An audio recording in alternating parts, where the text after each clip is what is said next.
ఒక ఊరిలో 3 గుడులున్నాయి. ఒక మాయ చెరువుంది. ఒక అందమైన పూల తోట ఉంది. ఒకరోజు ఒక భక్తుడు తోటలో కొన్ని పూలు కోశాడు.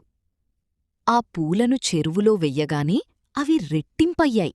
సి అతను మొదటి గుడికి వెళ్ళి కొన్ని పూలను దేవుడికి సమర్పించాడు. మిగిలిన పూలను మళ్లీ చెరువులో వెయ్యగా అవి మళ్లీ రెట్టింపయ్యాయి. ఓ! ఈసారి రెండవ గుడిలో కూడా మొదటి గుడిలో సమర్పించినన్ని పూలనే సమర్పించాడు. ఇప్పుడు మిగిలిన పూలను మూడోసారి చెరువులో వేశాడు. మళ్లీ పూలు రెట్టింపయ్యాయి. ఎస్! అతను మూడవ గుడిలో తన దగ్గర ఉన్న పూలన్నింటినీ దేవుడికి సమర్పించాడు. చివరికి 3 గుడుల్లో సమాన సంఖ్యలో పూలున్నాయి. ఓ! అతని దగ్గర ఒక్క పువ్వు కూడా మిగలలేదు. హుమ్, ఇప్పుడు చెప్పండి, అతను మొదట కోసిన పూలు ఎన్ని?